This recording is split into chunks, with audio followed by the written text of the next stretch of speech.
si Sarah. Ay, ito maganda to. Pero napagkuha na natin to kahapon, no? Nakuha na natin to.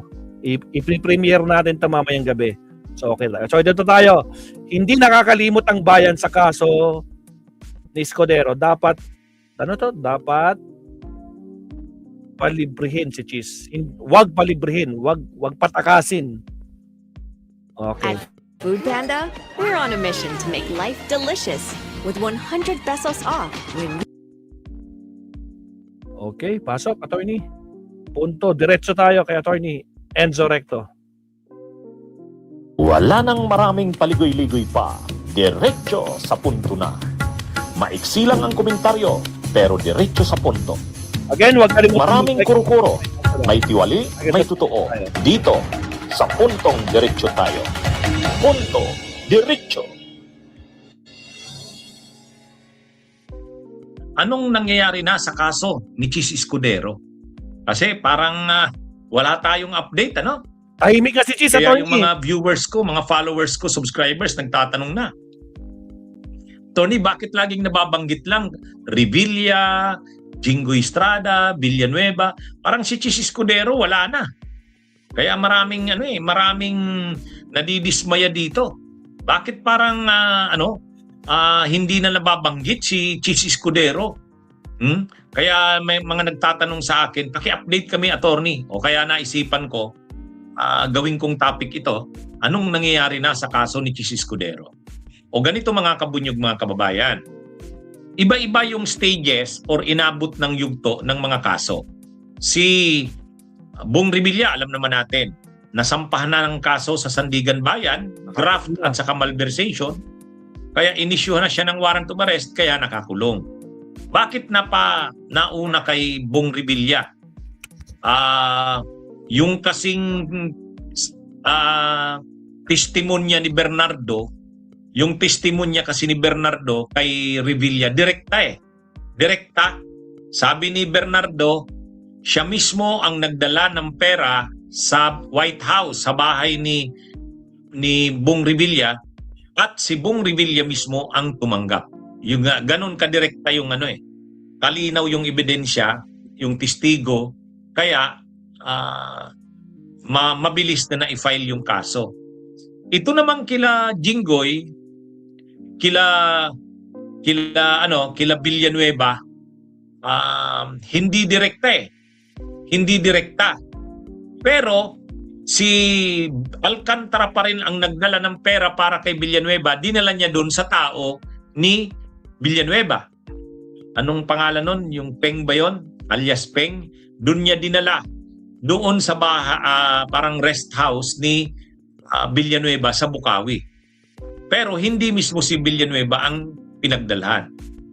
Ganon din kay Jinggoy. Hindi rin si Jinggoy mismo yung pinagdalhan. Tao rin ni Jinggoy. So medyo kailangang i-establish yung mga ebidensya at saka mga testigo, yung yung pagkasunod-sunod. Hindi tulad kay Revillang direkta yung pagkakaturo dito, na dito kay Cheese may mayroong bagman si Cheese. Hindi rin direkta yung pagkakabigay kay Cheese eh. Itong si Maynard Ngo. So itong si Maynard Ngo, ito yung bagman. Ito yung kausap ni Bernardo. Ito yung kausap niya. Ito rin yung binigyan niya ng pera. Kaya siyempre hindi mo mai-establish yung connection ni Cheese. Hindi magiging matibay ang kaso kay Cheese hangga't hindi matibay din yung kaso mo o yung yung ebidensya mo at testigo mo laban dun kay Maynard Ngo. Ang problema kasi dito kay Maynard Ngo, dinideny niya. Doon sa hearing sa Blue Ribbon Committee, dininay niya. Sabi niya, hindi totoo yan. So paano mo ngayon kakasuhan si Cheese na yung si Maynard Ngo na bagman ay nagdi-deny? So kailangan mo ngayon ng mga corroborating evidence pa. Kailangan mo pa ng dagdag na mga ebidensya para mas tumibay yung kaso kay Cheese Escudero. Kasi kung kaagad-agad mong ipafile yung kaso, baka ma-dismiss. So, anong ibig sabihin nito? madidismiss na yung kaso kay Cheese, mawawala na. Hindi. Hindi pa. Kumbaga mas lang yung pagdadagdag pa ng mga testigo at ebidensya. At kailangan mapalalim yung kaso kay Maynard Ngo. Si Maynard Ngo mismo kailangan mapalalim yung kaso sa kanya, yung ebidensya sa kanya, yung testigo sa kanya. Kasi pag napalalim yung ebidensya at testigo kay Maynard Ngo, Imagine conducting every part of your research only on one platform. Meet Borium. makukonect na yan kay Cheese Escudero. Ang problema, hindi pa tapos yung investigasyon kay Maynard Ngo. Kaya, kung hindi pa tapos yung investigasyon kay Maynard Ngo, mahirap mong kasuhan na si Cheese kasi kung ito nga si Maynard Ngo, hindi pa tapos ang investigasyon. Yan yung dahilan mga kabunyog, mga kabayan, kaya medyo natatagalan kay Cheese. Iba yung kaso ni Cheese eh. Mayroong bagman itong si Maynard Ngo. At itong si Maynard Ngo ay nagdi-deny at hindi pa matibay masyado ang mga testigo at ebidensya dito, inaayos pa. Pero once na maayos at mapatibay yung ebidensya at testigo kay Maynard Ngo, yung mga ebidensya dito, Paktay ano na. na rin yan, titibay na yung ebidensya rin laban kay Cheese Escudero. Kasi siya yung connect kay Cheese Escudero eh. Pero hindi ibig sabihin yan na libre na si Cheese Escudero. Hindi pa. Hindi pa. Kasama pa rin siya sa iniimbestigahan, kasama pa rin siya sa recommendation ng Senate Blue Ribbon. Nirekomenda ng Senate Blue Ribbon na isama sa preliminary investigation ng DOJ, kasama pa rin si Cheese Escudero doon. Dapat isailalim ng DOJ sa preliminary investigation. Hindi naman inaalis ang pangalan ni Cheese Escudero. Kasama pa rin. Medyo lang napapatagal ang pagsampa sa kanya ng kaso. Dahil nga, iba yung particularity ng kaso ni Cheese. May kailangang ma-establish na link dito ni Maynard Ngo at saka siya. At yung ebidensya mismo at testigo kay Maynard Ngo, kailangang maayos, matibay. Kasi hindi direkta yung ano kay Cheese eh. Anyway, ang kailangang gawin ng DOJ, talagang imbestigahan si Maynard Ngo. Ang problema kasi doon sa Blue Ribbon, nang inimbestigahan nila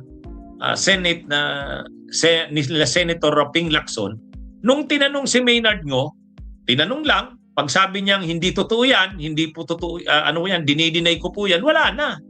Doon na nagtapos, parang ganun lang ba yun? Pero dito sa DOJ, hindi pwede yan. Kasi sa preliminary investigation, papadalhan ka ng complaint affidavit, saka yung mga supporting affidavits, saka supporting evidence laban sa'yo, magsasubmit ka ng counter affidavit. Hindi pwedeng general denial lang. Hindi pwedeng general denial. Ito na yung mangyayari ngayon sa DOJ. Kasi doon sa Senate Blue Ribbon Committee, sila Maynard Ngo, nang present doon, nag-general denial lang. Sabi niya, hindi daw totoo yung mga akusasyon sa kanya. Ay wala namang magagawa ang Senado niyan kasi resource person lang naman siya doon. Pero pagdating sa Blue Ribbon, ay sa DOJ, yung preliminary investigation ng DOJ, respondent na siya doon eh. Hindi na pwedeng hindi siya mag-submit ng counter affidavit. Once na mag-submit siya ng counter affidavit, nandun yung kanya mga mare-resolve na ngayon ng DOJ kung may matibay na ebidensya kay Maynard Ngo. At kung may matibay na ebidensya kay Maynard Ngo, siya ang connect kay Cheese. Pwede na ngayong kasuhan si Cheese. Kaya ano lang ito mga kabunyog, medyo talaga namang nadidelay kasi nga si Maynard Ngo nag-deny, general denial doon sa Blue Ribbon. Napakinggan naman natin, napanood. So ang gagawin na ngayon, doon na siya sa DOJ, preliminary investigation sa DOJ. Doon na talaga yung hindi ka na pwedeng mag-general denial doon. Kasi ano na yan eh, respondent ka na doon eh. Doon kasi sa Senado, sa Blue Ribbon, resource person ka lang naman.